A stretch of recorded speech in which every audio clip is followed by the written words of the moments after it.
¿Están viendo esa pantalla, jóvenes? Material genético. Sí, doctor. Ya. Bueno, a ver. Esto es parte, les va a servir para que sigan y terminen su práctico de evolución de la genética. Miren, voy a hablar qué pasó desde el punto de vista bioquímico entre 1900 y 1944. Y si se dan cuenta, las leyes de Mendel empezaron en 1865 cuando Mendel las publica y nadie las leyó. Nadie, porque nadie estaba interesado en eso. Y además 1865, imagínense. Todavía teníamos mar los bolivianos. 1879 dejamos de tener mar. ¿Cuántos años teníamos? 1865, 25, 35, 45, 50, 40 años tenía Bolivia. Así que nadie leyó a Mendel. Y en 1900, Hugo de Vries, un holandés, redescubre las leyes al ver en sus experimentos que se replicaba todo como Mendel dijo. Y él dijo, wow, miren lo que descubrí. Y su amigo le dijo, ¿sabes qué? Eso Mendel hace 35 años lo ha publicado. No puede ser, dice. Igual lo publicó, pero nadie conoce a Hugo de Vries y todos conocemos a Mendel. ¿Qué pasó desde el punto de vista genético entre 1865 y 1900? Nada. Nada. O sea que, como les he mostrado en la anterior clase, en la evolución de la genética, cada 200 años había alguna cosita. En estos 35 años, algo importante para la genética no hubo. Hubo otras cositas, como por ejemplo se descubrió el espermatozoide, se vio por primera vez el óvulo, se tiñó el núcleo y se vio que había más fósforo, enseguida vamos a ver, pero no era una cosa que atañe chica fuerte y directo a la genética. Y de 1900 a 1944, ¿qué ha habido en el mundo? Dos catástrofes grandes, la Primera Guerra Mundial y la Segunda Guerra Mundial. Y lastimosamente, el mundo tecnológicamente avanza con la guerra. O sea, para matar gente, los gobiernos ponen plata y desarrollan todo. Para salvar gente, no mueven un dedo porque no hay plata. Miren, por ejemplo, para el COVID, no, nadie ha dado plata para desarrollar las vacunas así. Han dado, porque ni modo se estaba muriendo la gente, harto, pero no. Para el SIDA no dan, para el otro no dan, pero para una guerra, un montón de dinero, inmediatamente. Miren, por ejemplo, a Ucrania, como cuánta plata le están dando los gringos y todos. Millones. Pero en vacunas no les han dado nada a los africanos. Somos bien complicados. Hubieron dos guerras. Y la parte química y bioquímica en la Primera Guerra aumentó hartísimo. Inclusive los gases venenosos, gases de mostaza, con eso mataban a los soldados. Y en la Segunda Guerra Mundial, la parte atómica que ya hemos hablado, el 6-7 de agosto, las bombas de Hiroshima y Nagasaki, y entra la era genética fuerte al mismo tiempo que la bomba atómica. ¿Por qué? Porque la radiación causa malformaciones y mutaciones genéticas. Por lo tanto, se ha dicho, chica, la radiación cambia la genética, entonces empecemos a estudiarla. Y de hecho se ha formado un instituto se llama, me he olvidado qué se llama, de energía atómica en Europa, en Austria creo que es, y los veterinarios estamos ahí cerca trabajando con ellos. Les comento. Entonces, desde el redescubrimiento de las leyes de Mendel del 900 al 44, no se sabía exactamente qué era el material genético. ¿Cuál era el material genético? La proteína, el ADN. Ahora sabemos que es el ADN, no hay por dónde nos la echarle. Pero recién en 1944, Avery, McLeod y McCarthy, vamos a terminar casi con eso, demuestran objetiva y científicamente que el ADN es el material genético y no la proteína. Y ahorita vamos a ver todo eso. El material genético, jóvenes, es algo tangible, pero que no se veía. Y se transmite de manera física. Los genes existen y pasan físicamente de padre a hijo. Antes no se veía, ahora tampoco, en laboratorio sí se ve, pero yo, por ejemplo, veo un animal, un toro negro, veo su color negro, pero no veo sus genes que determinan que sea negro. Pero hay unos genes que pasan de padre a hijo. La investigación de la estructura de las biomoléculas empezó a finales del siglo XIX y sentó las bases para la descripción del material genético en términos químicos. ¿Qué quiere decir esto? Y más tarde vamos a ver. Que todas las investigaciones en veterinaria, en física, en química, en astronomía, en lo que sea, todo lo que sea científico, no sale de la noche a la mañana o de una idea que yo me duermo y digo, uy, ya descubrí esto. No, yo leo lo que otros han hecho, leo lo que otros están haciendo, reviso lo que otros están haciendo, trabajo sobre lo que alguien ha hecho y descubro cosas nuevas. Es así el método científico. Por lo tanto, no hay nada que pueda decir, lo descubrió Pereira y ahí quedó. Hay algunas cosas, como la ley de Mendel. Lo que descubrió Mendel no cambió hasta ahora. Pero otras implicancias, interacciones han cambiado. Entonces, el método científico no es la última palabra, sino es un peldaño para seguir aumentando conocimiento en el área en que se está investigando. Bueno, en 1900 había la pregunta, ¿cuál es el material genético? Unos decían la proteína y muy pocos decían los ácidos nucleicos. Sabemos que son los ácidos nucleicos, pero en 1900 decían, tiene que ser la proteína. Yo creo que la proteína. De hecho, hasta 1940, la mayoría se inclinaba por las proteínas. ¿Por qué? Por tres factores importantes. Uno, la proteína es lo más abundante. Si ustedes se fijan, el pelo es proteína, las inmunoglobulinas que nos ayudan a que no nos enfermemos son proteína, la leche es proteína, la carne es proteína, los huevos tienen proteína, nosotros comemos proteína, todo es proteína. O sea, hay gran cantidad de proteína en la naturaleza.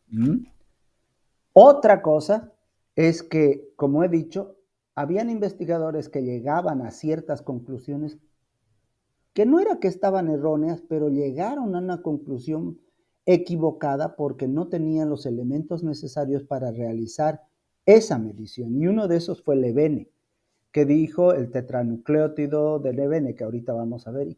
¿Será que Levene se equivocó? No se equivocó.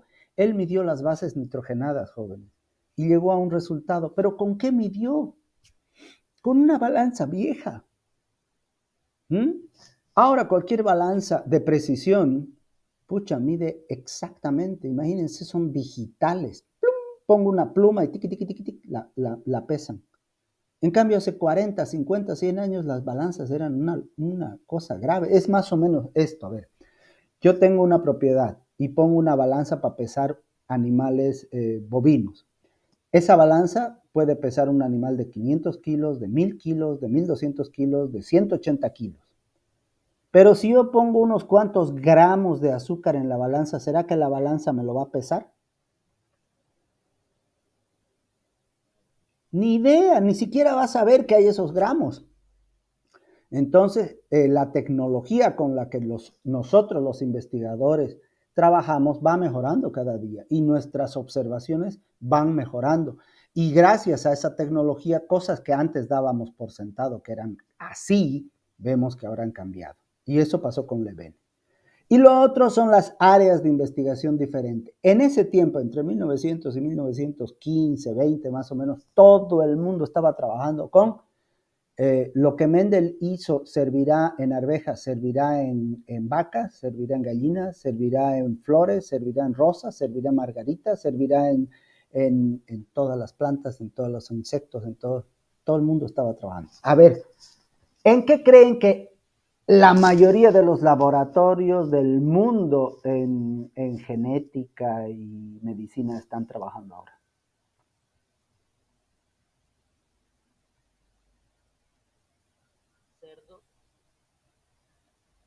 No,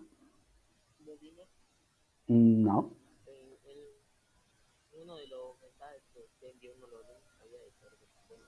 Sí, sí, pero a ver, ¿qué creen que las farmacéuticas están desarrollando ahora? La inmortalidad. No. ¿Contra qué? Eso, contra el COVID. Todo el mundo está ahora investigando el COVID, cómo funciona el COVID, cómo hace esto el COVID, cómo aquello el COVID, cómo puedo mejorar el COVID, COVID por todo lado. ¿Ah? Así que todo el mundo está en el COVID. Eso es lo que están haciendo ahorita. Y de hecho, no ve que hay una nueva mutación, el Omicron. Eso es lo que hacen los virus. Los virus infectan y sale una nueva población. ¿Mm? Y a tal grado estamos investigando que no tardamos ahora ni un mes en saber que hay otra mutación del COVID, porque todo el mundo está trabajando en eso. Antes, igual mutaba, pero como no trabajábamos y no estábamos al pendiente, ni nos dábamos cuenta después de 3 meses, había habido una mutación nueva. En cambio ahora todo el mundo, COVID, COVID, COVID, COVID, COVID, COVID. ¿Se dan cuenta? Obviamente que también se está trabajando en cerdos, se está trabajando en la inmortalidad también, no es chiste, se está trabajando en todas las áreas, pero el área más grande ahorita es el COVID. ¿Mm? Y lo mismo pasó hace 1900. Vamos por el primer factor, las proteínas. Más del 50% del peso molecular seco de cualquier célula son proteínas. Las células tienen tal cantidad de variedad y se expresan de tantas formas que no era extraño decir, pucha, la variabilidad genética depende de la proteína. Y no de 4 letras locas, que en realidad es eso. Y como les dije, entre 1900 y 1865 y 1900 y 1944, hubieron algunos, así como alguien ha dicho, están investigando de los cerdos, sí, pero hubieron algunos que investigaban y vieron que el ADN, pero no sabían qué era el ADN. Por ejemplo, Mischer fue el primero en estudiar el ADN, pero separó los núcleos del citoplasma celular a los núcleos y vio que era una sustancia ácida y la llamó nucleína. Y después demostró que esa nucleína contenía grandes cantidades de azufre, o de fósforo, perdón. El azufre es lo que más hay en las proteínas, pero nada más. ¿Ve? Han habido algunas cosas relacionadas, pero directamente que haya algo, no hubo. Cuando se desarrollaron mejores técnicas de análisis, se vio que los ácidos nucleicos estaban formados por 4 bloques. Y ahí viene el EBN. ¿No ve? Ahí viene el EBN, ¿ve? Ya desarrollaron técnicas, ya vieron que había esto, que había fósforo, hay bases nitrogenadas. Midamos las bases nitrogenadas, dijo en 1910 Levene. Y resultó su observación de que todo estaba 1, 1, 1. Hay uno de A, uno de T, uno de G, uno de C, y él propone esto. Las bases nitrogenadas no tienen variación porque están ATGC, todas 1, 1, 1, 1. Listo. Y todo el mundo lo creyó así. No estaba mal, todo estaba bien, correcto, no había hecho sus pesajes con balanzas viejas, como les he dicho, o no ni siquiera viejas, sino no con mucha precisión. Y la mayoría de la gente además estaba investigando otras cosas. Por lo tanto, decían, sí, son las proteínas, porque decían, ¿cómo una estructura simple de 4 nucleótidos unidos covalentemente va a suministrar tanta variación química para que haya hombres con el pelo negro, con el pelo café, con el pelo rojo, con el pelo verde, ojos azules, ojos verdes, gallinas de este color? Tanta variación. 4 letras no son las proteínas. Y las proteínas vienen de la combinación de 20 aminoácidos. Así que si yo combino este con este aminoácido, va a dar una proteína. Este con este aminoácido, otra proteína. Entonces, en realidad son las proteínas, y las proteínas vienen de la combinación de 20 aminoácidos, y de esos algunos son esenciales. ¿Qué significa esenciales? Que solo los podemos comer o adquirir comiendo algo. Por eso nosotros somos omnívoros. Eso vamos a hablar el viernes bien claros en toda la comida y todo eso. Pero por eso somos omnívoros nosotros. No somos carnívoros, porque nuestro estómago no es tan ácido como lo del perro, por ejemplo, o del lobo, o del tigre. Pero tampoco somos herbívoros, veganos completos, porque no tenemos 4 estómagos como la oveja. Comemos todo. Comemos proteína animal, proteína vegetal, minerales, vitaminas. Y dentro de esos hay aminoácidos esenciales que solo hay en la carne o que solo hay en la leche y que nuestro organismo necesita. Estos 20 aminoácidos, yo no voy a hablar de los aminoácidos, que el grupo amino, que el grupo ácido, eso han visto ya, yo creo, en bioquímica, pero miren, yo les muestro que hay 20 aminoácidos y que la unión de los aminoácidos hace una proteína específica. Antes de 1940, esto es lo otro, todos los investigadores, como ahora COVID, estaban estudiando la transmisión de la genética, ¿ve? Genética de la transmisión y la mutación. ¿Será que lo que Mendel ha hecho en arvejas sirve en flores, en frutos, en animales? Todo eso estaban viendo. Y esta aparente equivocación, además de Levene, duró 40 años. Cuando ya habían mejores instrumentos de medición, Erwin Chargaff dijo, a ver, voy a medir de nuevo, voy a hacer lo mismo que hizo Levene, porque para que un resultado científico sea válido, yo tengo que poder replicarlo. El viernes vamos a ver cómo nadie ha podido replicar una forma de hacer transgénicos con un italiano. Si nadie lo puede replicar, no es ciencia. Chargaff hizo lo mismo que Levene, pero vio que Levene se equivocó, que el 111 de Chargaff era inexacto. Él vio diferencias entre ATGC, que lo vamos a ver la próxima clase, creo. Ahora, seguimos nosotros con la duda de que ¿es la proteína o es las bases nitrogenadas, la base de la genética? Y hay pruebas a favor de que el material genético es el ADN. ¿Cómo?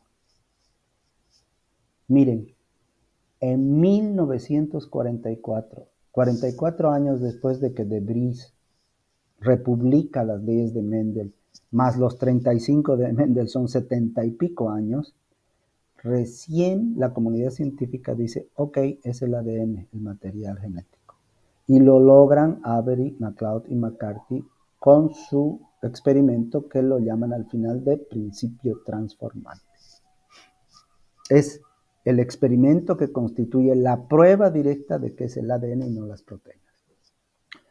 Pero esta prueba inicial que señaló al ADN como material genético no viene de la noche a la mañana. Viene de estudios anteriores de bacterias, procariotas y los virus que infectan estas bacterias. ¿Por qué trabajamos en virus y en bacterias? Porque se reproducen rápido. Porque hay mil generaciones en un mes, 2 meses. Ustedes, por ejemplo, ¿cuándo van a ser papás? Bueno, algunos ya tal vez son los adelantaditos, pero la mayoría de ustedes va a ser papá en 7 años, cuando tenga trabajo, cuando esté bien. Y ahora tienen 20 años, más 7, 27 años. En cambio, un virus es papá, abuelo, bisabuelo, tatarabuelo en un día. Así son de diferentes los virus de nosotros. Por lo tanto, la base del trabajo de Avery, MacLeod y McCarthy empieza, que fue el 44, empieza en 1927 con Griffith, que era un médico del Ministerio Británico, y en ese tiempo, así como nos moríamos de COVID, se estaban muriendo de neumonía los ingleses, y este médico estaba loco intentando ver qué hacer con la bacteria Streptococcus pneumoniae que causa la neumonía. ¿Qué sabía Griffith? Ustedes están viendo ya bacteriología, virología, la asa siembra. Ya sabíamos nosotros en esa época agarrar bacterias, sembrarlas en un medio de cultivo. Sabíamos cultivar bacterias. Y Griffith sabía cuáles bacterias eran virulentas y cuáles no. ¿Y cómo sabía cuáles bacterias eran virulentas y cuáles no? Por la cápsula. Las virulentas están protegidas por una cápsula de polisacáridos. Cuando la bacteria virulenta protegida con su casco entra al organismo, el organismo no la reconoce. Llega a la célula, se reproduce y causa la enfermedad. En cambio, las no virulentas no tienen la cápsula. Entran a nuestro organismo y ñeme, nos la comemos inmediatamente. Nunca llegan a causar enfermedad porque no son fagocitadas antes de entrar al sistema circulatorio. ¿No? Son fagocitadas, no causan la neumonía. Eso ya sabía Griffith. Por lo tanto, él cultivaba bacterias que producían la enfermedad y las que no producían en su laboratorio y sabía, porque las que producían la enfermedad formaban colonias redondas lisas por su cápsula y las no virulentas formaban colonias irregulares, o sea que él veía y sembraba y decía, estas producen la enfermedad y estas no producen. ¿Qué hizo Griffith? Experimentó. Griffith sabía que solo las células virulentas, vivas, causaban la enfermedad. Si se inyectaban bacterias virulentas muertas, o sea, si las mataba a las virulentas con calor y colocaba en un humano o en un ratón, no producía nada porque estaban muertas. Griffith inyectó a ratones células vivas no virulentas junto con células virulentas muertas. Ese fue su experimento. Dijo, si esta no la mata y esta no la mata, juntándolas las dos, tampoco tiene que matar, pero los ratones se murieron. Y más aún cuando sacó sangre de las bacterias de los animales muertos, muestras, sacó bacterias vivas. Oh, ¿qué pasó? Miren lo que hizo Griffith. Cuando él inyectaba virulentas vivas, el ratón moría. Cuando él inyectaba no virulentas vivas, el ratón no moría. Cuando Griffith mataba por calor las células virulentas y las colocaba en el ratón vivía. Entonces dijo, ok, voy a colocar estas y estas que no causan la enfermedad. El ratón tiene que vivir. No, Ñuki se murió. El ratón se murió y de los tejidos sacó células virulentas vivas. Griffith no dijo, ha resucitado. No, dijo, de alguna forma se han transformado estas no virulentas en virulentas. Algo ha habido que las ha transformado. Llamó a este fenómeno transformación y sugirió que el principio transformante podía ser alguna parte de la cápsula del polisacárido. Algo que está en esta que es virulenta, las ha convertido en virulentas a las no virulentas. Luego eso, por otros investigadores, fue replicado, pero ya no usando ratoncitos. ¿Para qué vamos a matar ratoncitos? In vitro, directo con bacterias, virus, etc. El 31, Dawson confirma las observaciones de Griffith. Ya incuban células virulentas, las matan, las juntan con las vivas, ¿no ve? Y recuperan células virulentas vivas. O sea, las vivas las juntan con las muertas y salen bueno, no es que salen, se transforman las vivas que no eran virulentas en virulentas. En el 33 refina los experimentos. Miren cómo uno va haciendo, el otro va experimentando, el otro va experimentando. Ya usan unos filtrados, ¿no? Y llegan a lo mismo y atribuyen, es un tipo de modificación fisiológica, no genética. O sea, dicen, pucha, debe ser algo fisiológico, no genético. Y recién 10 años después, 44, Avery, McLeod y McCarthy publican un artículo clásico donde dicen que el principio transformante es el ADN. ¿Cómo hicieron eso? Miren, ya eran caldos de cultivo de las virus virulentos, no virulentos, las bacterias virulentas, no virulentas. Ay, mi garganta. Las matan por el calor y aquí están. Y lo primero que hacen es extraer los carbohidratos. Extraen los carbohidratos con unas enzimas. Se produce la transformación y dicen, pucha, no son los carbohidratos porque los he matado, los he eliminado y sigue la transformación. Luego las grasas y ocurre lo mismo.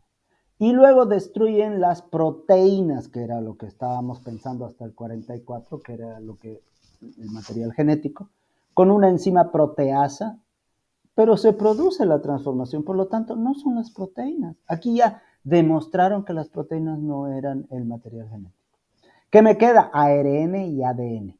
Destruyen el ARN, igual se produce la transformación, por lo tanto, no eran carbohidratos, no eran lípidos, no eran proteínas, no era ARN, destruye el ADN y no se produce la transformación y concluyen que el ADN es el factor que activa la transformación y por lo tanto demuestran que el ADN es el principio transformante. 1944.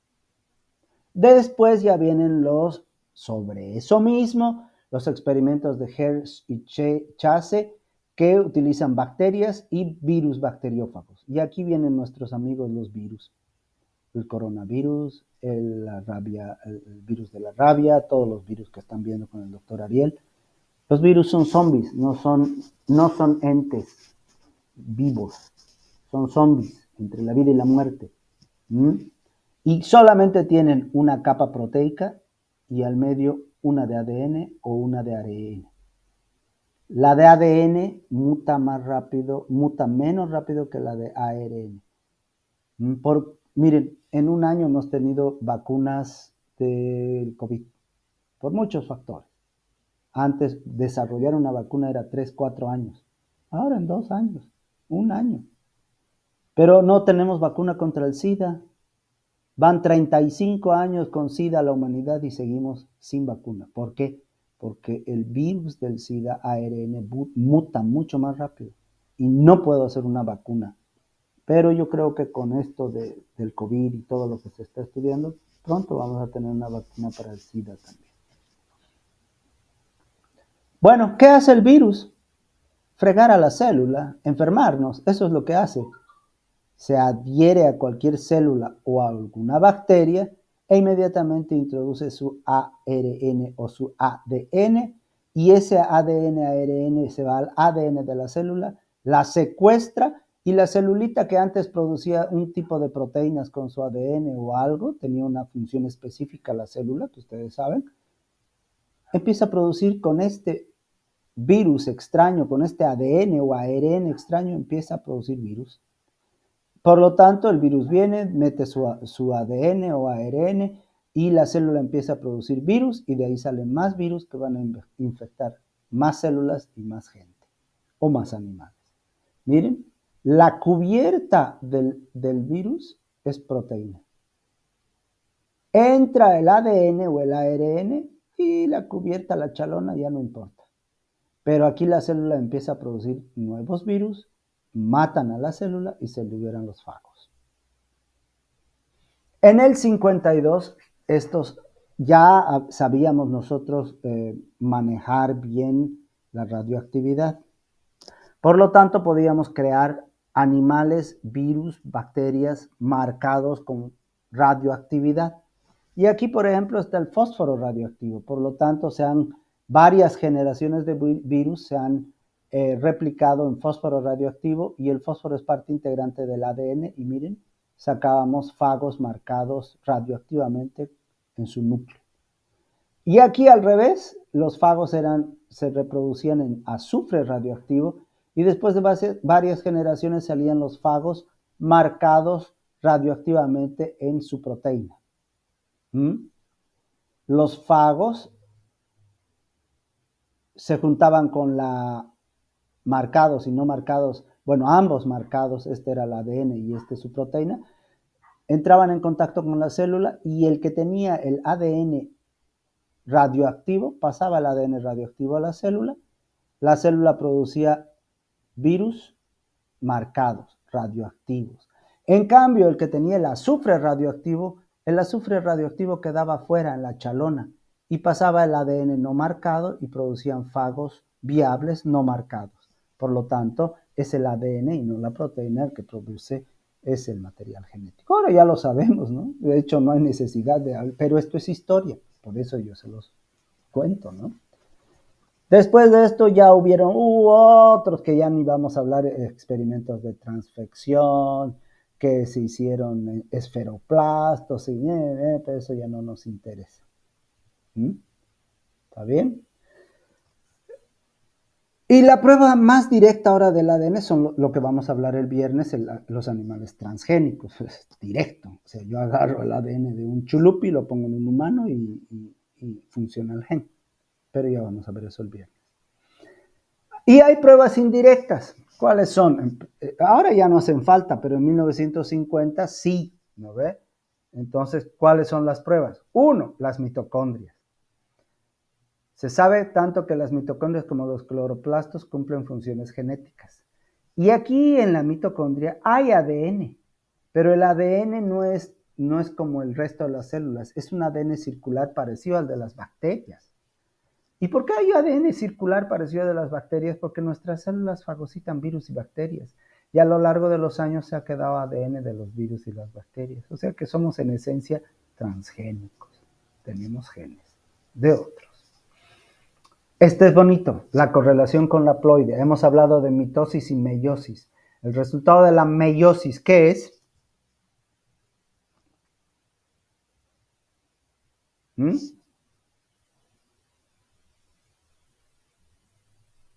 Jóvenes.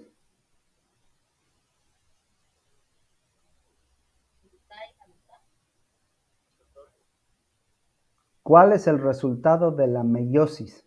De la mitosis, dos células exactamente iguales, hijas, genéticamente iguales. ¿La meiosis qué produce?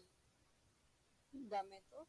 Exacto, un óvulo y un espermatozoide. Por lo tanto, se espera que exista una correlación de la haploide. Los gametos son N, la mitad de lo que tenemos en los diploides. Y miren, en la siguiente tabla compara la cantidad de ADN encontrado en un óvulo o en un espermatozoide en diferentes especies. Y miren, el contenido de ADN en los gametos, óvulo, espermatozoide, es la mitad que en las células somáticas. El humano si tiene 3 va a tener 6, el pollo si tiene 1 va a tener 2, la trucha si tiene 2 va a tener 4, la carpa 1 va a tener 2, el arenque 1, 2. Obvio no es exacto, pero miren, es la mitad. Y eso es obvio porque si se junta este óvulo 3 con un espermatozoide 3 va a dar 7, digamos 3,25 y 3,25 va a dar 7.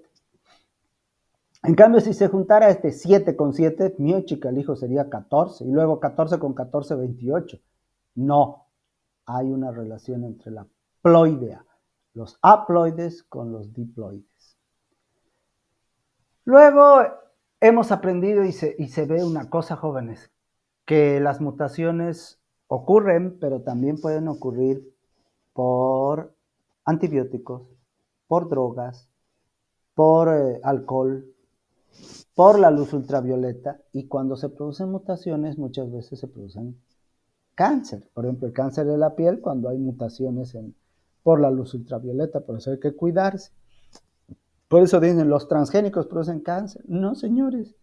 Más mutagénico es el cigarrillo, el alcohol que le echamos desde colegio, ¿no ven? Con las confras llenas de bebiendo ahí, nuestros padres saben que bebemos. Y les hacemos beber a nuestros hijos. Es más dañino que un transgénico, porque es citotóxico. Drogas, alcohol, rayos ultravioleta, rayos X. Pero le echamos la culpa a los transgénicos que no tienen nada que ver. Se puede irradiar bacterias con diferentes longitudes de ondas UV para medir cada longitud. Y luego se hace una gráfica de un espectro de mutación. ¿Qué significa esto? Que cuando yo hago pasar unos rayos, ¿cómo explico yo esto? Digamos, tengo una ventana y ahí tengo una cortina. Cuando la cortina está abierta, entra luz. Si entra luz, absorbe gran cantidad de luz y las proteínas llegan a 280. Cierro la cortina y entra menos luz, y la luz que pasa a través de las cortinas, que serían, en este caso, por ejemplo, el ADN o el ARN, entra menos luz. Por el ADN entra menos luz, por la proteína entra más luz, y ahí uno se da cuenta que es, ¿no ven? Miren, proteína y ADN.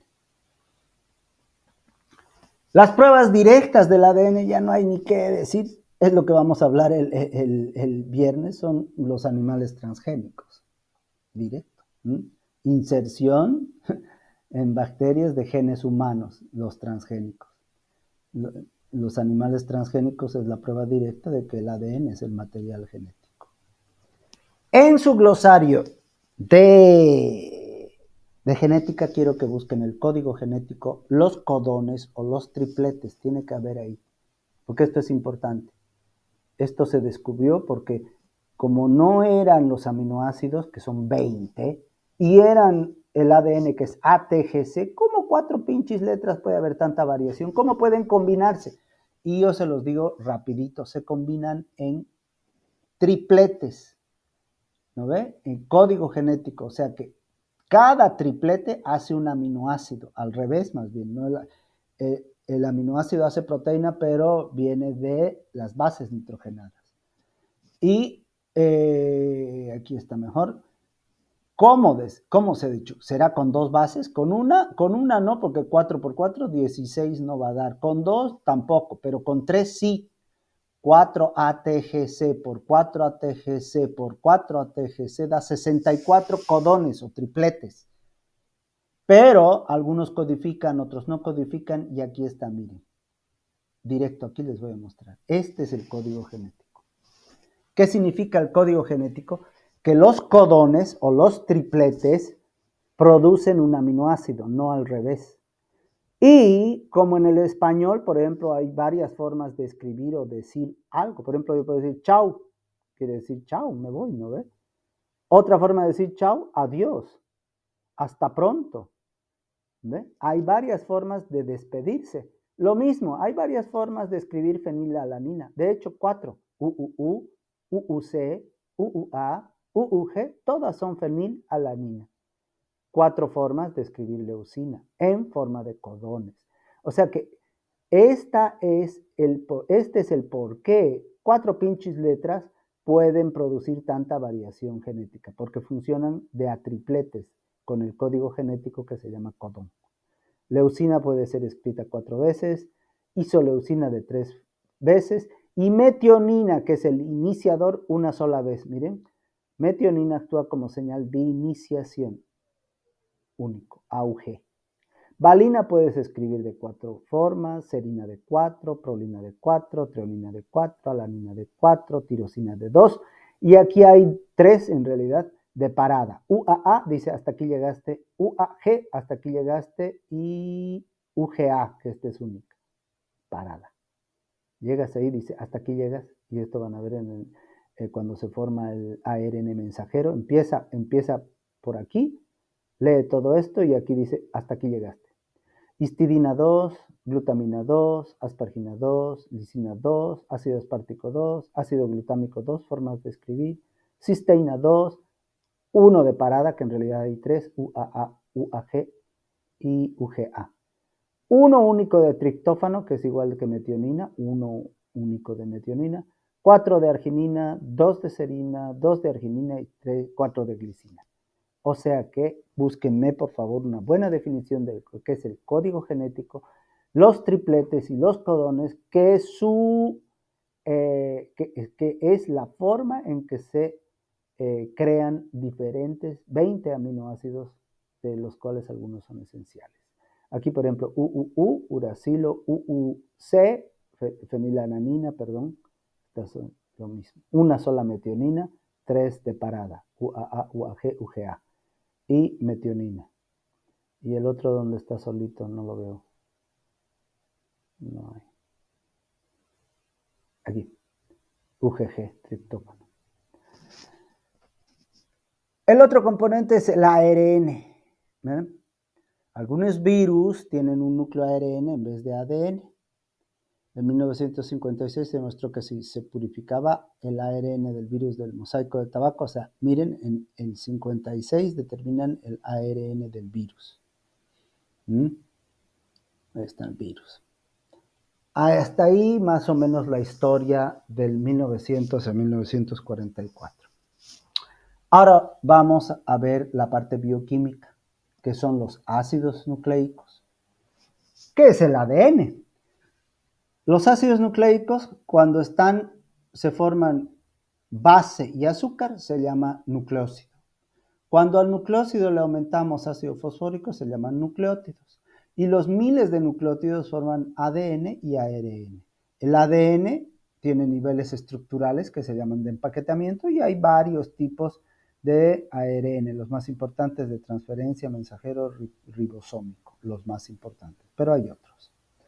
¿De qué están compuestos? De carbono, hidrógeno, oxígeno y fósforo. En cambio, las proteínas están carbono, hidrógeno, oxígeno y azufre. Esa es una gran diferencia bioquímica. El ADN son polímeros de elevado peso molecular que por hidrólisis, o sea que por agua, se dividen en sus componentes, que es un ácido fosfórico, un azúcar pentosa y varios compuestos llamados bases nitrogenadas. Hay dos bases nitrogenadas, las púricas y pirimídicas. En las pirimídicas está la guanina y la adenina, esto tienen que saber. Y en las púricas son tres, uracilo, timina y citosina. Citosina funciona en las dos, ADN y ARN. La timina solo funciona en el ADN y el uracilo solo en el ARN. ¿Ya? Bases púricas, pirimídicas, guanina, adenina, uracilo, timina, citosina. La unión de una pentosa, del azúcar pentosa con 5 lados y una base nitrogenada, sea Doctor, creo que no está compartiendo. está compartiendo. ¿Están viendo, no ve? Sí, yo sí veo. Todos están viendo. Todos están viendo. La unión de una pentosa y una base nitrogenada da un nucleósido. O sea, el azúcar y la base es un nucleósido. Cuando ahí aumenta un ácido fosfórico se forma el nucleótido y miles de nucleótidos hacen el ácido nucleico. ¿Está bien? Entonces eso tenemos que estar. Para la próxima semana esto tenemos que saber bien porque yo les voy a explicar la estructura del ADN, la forma del ADN, todo lo del ADN. Pues si yo no sé de qué está formado el ADN bioquímicamente no voy a entender. Y a mí no me interesa la parte bioquímica tanto, sino la estructural. Y miren, las pentosas son 5, por eso es pentosa, 5 lados. Y hay dos tipos de azúcares que están aquí, la ribosa y la desoxirribosa. Miren, 1, 2, 3, 4, 5. 1, 2, 3, 4, 5. La diferencia de ribosa a desoxirribosa es que a la desoxirribosa le hace falta el grupo oxidrilo. Estas son las dos azúcares con los que vamos a trabajar. Y las pirimidinas y las purinas tienen una gran diferencia. Las pirimidinas son un anillo de 6 lados de nitrógeno. Un anillo sencillo, vamos a decir. Y aquí están la citosina, que está en el ADN y ARN, la timina, que solo está en el ADN, y el uracilo, que solo está en el ARN. ¿Qué significa? Que citosina, timina y uracilo son anillos simples. Las purinas son anillos dobles. Y aquí están la adenina y la guanina. Y ahora vamos a ver esta importancia de saber cuáles son dobles y cuáles son simples. Nuevamente, los nucleósidos es la unión de la base púrica o pirimídica con el azúcar ribosa o desoxirribosa. ¿Sí? Este es un nucleósido. Aquí está el azúcar y aquí está la base nitrogenada, púrica o pirimídica. Los nucleótidos, los nucleósidos. Los nucleótidos son los nucleósidos más el ácido fosfórico. Los nucleótidos, monómeros de los ácidos nucleicos, son ésteres del ácido ortofosfórico. Por lo tanto, un nucleótido es el nucleósido, azúcar más base, más el ácido fosfórico. Y el ácido fosfórico que forma el nucleótido, además es el brazo que va a unir a otros nucleósidos. Así se van uniendo. Repasamos, las bases nitrogenadas son la adenina y la guanina con doble y la citosina, timina y uracilo con simple. Y miren, ¿podría unirse la adenina con la guanina? Sí, pero la adenina se une con la timina y la guanina con la citosina. O sea, un doble con un simple, un doble con un simple. No un doble con un doble, ni un simple con un simple. ¿Por qué? Porque si se une adenina con guanina o citosina con timina, no hay estabilidad química. ¿Y cómo se forma una estabilidad química o bioquímica? La guanina tiene 3 brazos donde se unen puentes de hidrógeno. Y la citosina también tiene 3. La timina tiene 2 y la adenina tiene 2. Por lo tanto, cuando se une, así como están guanina con citosina y adenina con timina, la molécula es estable. ¿Puede unirse una guanina con una timina? Puede. Esta con esta puede. Pero la molécula es inestable porque aquí sobra este brazo. Miren cómo es este y este va a estar unido a este. Este brazo está suelto. Y la estructura no es estable. Los puentes de hidrógeno son miles de miles de miles y se rompen fácilmente. Pero aquí es tal cual, la unión hace la fuerza. Cuando están unidos todos, nada los separa. Pero cuando están solitos, se destruyen inmediatamente. Entonces, miren, aquí está la pentosa, la base, y cada una es un nucleócido, y se forma un nucleótido con el ácido fosfórico, y ese se une otra vez a otro nucleótido, otro nucleótido, otro nucleótido, y se forma el ADN. El ADN tiene además empaquetamientos, como hemos visto en la mitosis. En la metafase ya está en el 5º nivel de empaquetamiento, que son los cromosomas. Cuando no está en mitosis, está difuso, como hemos dicho, o que se llama collar de perlas, la doble cadena de ADN. Cuando se va a empaquetar, empieza a enrollarse y 30 de estos hacen solenoide. Y 50 o 60 solenoides hacen un bucle. Y varios bucles hacen una roseta. Y las rosetas, varias rosetas empaquetadas, hacen el cromosoma. Por lo tanto, el cromosoma es ADN empaquetado. ¿Mm? ¿Hay otras formas de ADN? Sí, no me interesan porque son de laboratorio. El ADN A, el ADN B, el ADN C, el ADN Z, el B, todos E, todos diferentes. Ahora el ARN, la segunda categoría de ácidos nucleicos es el ARN, donde la ribosa reemplaza la desoxirribosa y la base nitrogenada uracilo reemplaza la timina. Cuando pasa eso, tenemos el ARN y que el primero que se forma importantísimo en el núcleo es el ARN mensajero, que vamos a ver la próxima semana. Hay varias clases, pero 3 son importantes: el ribosómico, el mensajero y el transferente. Todas se originan como copias complementarias de una cadena de ADN, en especial el mensajero. Como en el ARN el uracilo reemplaza la timina, este es el complementario de la adenina durante la transcripción y durante el emparejamiento de bases en el ARN. Eso vamos a ver la próxima semana. Y el ARN se lo clasifica por tamaño, por peso, por función. Depende, por ejemplo, los más pesados se sedimentan y tienen una medida que se llama coeficiente de Svedker, ¿no ve? Y miren aquí, el ribosómico es liviano, tiene apenas 120, 160, 1000. El de transferencia es también chico, 75 y 90. Y el mensajero puede ser chico y puede ser grande, hasta 1.000.000 de peso molecular, 1000 nucleótidos. Este es el que lleva la información. Esto ya vamos a ver la próxima semana, aunque ustedes ya saben porque ya han estudiado. El ARN ribosómico, el ARN cada uno de ellos funciona por un tiempo determinado, después desaparece. Esto no es ARN telomerasas, antisentido. Y esto, métodos de estudio. Con esto terminamos, jóvenes. Hay 1000 formas de estudiar el ADN. La reacción de Feulgen, absorción de luz ultravioleta, como he dicho, como si fueran rayos X, la autorradiografía, la electroforesis, esto es positivo o negativo y el ADN se mueve de un lado a otro. Este todavía se utiliza y lo van a ver en el laboratorio.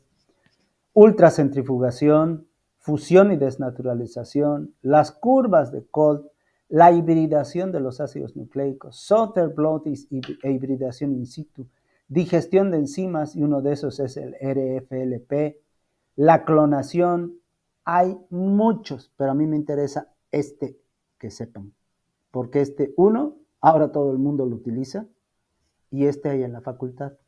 Hace 15 años el doctor Ariel y yo hemos trabajado y hemos utilizado PCR para ver genes asociados a la calidad de carne en bovinos y al efecto del pelo corto que hace que el ganado se pueda, ¿cómo se dice?, adaptar más a ambientes calientes. Pero la PCR ahora todo el mundo sabe. Pero ¿saben qué? Yo no quiero que ustedes sean como los demás. ¿Qué saben de la PCR? PCR positivo, PCR negativo. Punto, ¿no ve? A mí no me importa que el que estudia Derecho, el que estudia Ingeniería Industrial, él diga PCR positivo, PCR negativo, pero ustedes sí tienen que saber cómo funciona el PCR, cuándo se creó el PCR, qué es lo que hace el PCR, y eso tiene que estar en su práctico para el próximo viernes. ¿Mm? Y el otro es la secuenciación de los ácidos nucleicos, un secuenciador. No tenemos aquí. El PCR, la maquinita que van a ver ustedes, ni yo la he visto porque ahora han traído una nueva hace 2 semanas. Súper. Es en tiempo real porque hay diferentes PCRs. El que trajimos hace 15 años valía $35,000. Imagínense. ¿Saben cuánto vale un secuenciador, el último que no tenemos? El más barato, $200,000. Así que yo no iba a comprar un aparato de $200,000 para hacer unos 5 o 6 trabajos. Hemos trabajado con secuenciadores de la Universidad de La Plata en conjunto. En Bolivia, donde yo sé que hay un secuenciador, ahora no sé últimamente, capaz aquí haya también, aunque no creo, había unos en el centro Patiño, en Cochabamba, que trabajaba con plantas y no querían utilizar en animales porque se podía contaminar el ADN de las plantas y los animales. En La Paz, en el centro forense de humanos, sé que hay 1 o 2 secuenciadores, pero no sé más. Y yo, como les digo, no iba a comprar un aparato de $200,000 para hacer 3 investigaciones locas. Así que hemos hecho con otras universidades. O sea, es muy caro. Pero el PCR, ahora debe haber miles de PCRs aquí en Bolivia. Lo que antes, en Santa Cruz, diré, que antes solamente habían nosotros, la Facultad de Agronomía que no usaba su PCR, y no sé, tal vez habría alguno en medicina, pero más allá no habían PCRs. Ahora todo el mundo tiene PCR. Así que eso tienen. Pero para que no digan, pucha, este profesor nos dice que averigüemos, si no nos dice, el PCR se llama Polymerasa Chain Reaction, reacción de la cadena de polimerasa. Y lo que hace el PCR es amplificar el ADN. Un poquito de ADN que le ponemos amplifica y nos da gran cantidad de ese ADN. Y con ese ADN trabajamos. ¿Para qué sirve el ADN? ¿Para qué sirve el PCR? Para muchas cosas. Yo, como les he dicho, lo he utilizado saco ADN de un ganado y utilizo el PCR, amplifico y luego pongo en electroforesis y veo si tiene genes asociados a la terneza de carne. Pero también sirve ahora para el diagnóstico. A mí, por ejemplo, el anterior jueves les he dicho, o hace 2 jueves he estado con COVID. ¿Qué he ido? Me han sacado un poco de la garganta un hisopo, de la nariz un hisopo, y al día siguiente me han dicho, sí, hemos encontrado ADN o material genético del usted está con COVID. El virus estaba dentro de mí. A ver, ustedes que son veterinarios y que seguro ya han ido hasta vacunar contra la rabia allá en Warnes, ¿qué hace un veterinario cuando un perro muerde a una persona?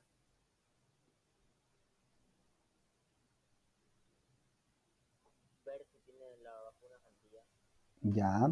¿Qué más? Que no tenga rabia. ¿Cómo sabes que no tiene rabia? Un perro con rabia va a ver, después no sale al sol Mm, y no le gusta el agua de ya. los ríos. Y todo lo que me has dicho, ¿cuándo vas a ver? Sería 15 minutos, 14 días después. Exactamente. Lo primero que hacemos, un perro muerde y tenemos que hacerle observación por 10 días. 14 podría ser, pero 10 días. ¿Qué es lo que yo espero en esos 10 días? Exacto. La rabia es mortal. Si el perro se muere dentro de los 10 días, yo estoy 100% seguro que en el momento en que le mordió a esa persona, tenía rabia. Había el virus de la rabia en su boca y tengo que inmediatamente tratar a ese hombre, porque una vez que el virus de la rabia coge nervio, ya no lo paran y camina 3 milímetros por día. O sea que si me muerde un perro rabioso en la pierna, voy a vivir más que si me muerde en la cara. Una vez que llega al nervio, no lo para nada. Por eso tenemos, antes que llegue más allá del nervio o al nervio, tenemos que poner gran cantidad de suero, de vacuna, que se dice, ¿no ve? Para que todos los nerviecitos estén protegidos. Una sola persona no ha muerto de rabia en el mundo y es un niño norteamericano que allá prácticamente lo han matado al niño, lo han puesto en coma inducido, lo han casi congelado y le han achatado de vacunas y virus y suero antiinmune por no sé cuánto tiempo y después lo han vuelto a la vida, ¿no? Lo han sacado de la coma. Pero creo que ha valido más de $100,000 su tratamiento. Aquí a nadie van a hacer. Aquí en Bolivia todavía se muere la gente por rabia. Y eso demuestra que Bolivia no ha cambiado, como dice nuestro gobierno, Bolivia no ha cambiado nada. Sigue siendo uno de los peores países. Qué pena, pero así estamos. El viernes vamos a charlar de esas cosas también. Para eso sirve el PCR. Ahora yo ya no espero 10 días. En el momento en que muerde un perro, voy y con un hisopo agarro la saliva del perro, la pongo en un PCR y al día siguiente me va a decir, o a las horas me va a decir, está el virus de la rabia ahí. Diagnóstico de enfermedades, como el COVID. ¿Está bien? Está claro. PCR, miren, tantas cosas y yo solo quiero que sepan PCR. La radiación de fe, autorradiografía, electroforesis, ultracentrifugación, velocidad, gradiente, densidad, fusión, naturaleza, curvatura, y se acabó. Se acabó, jóvenes.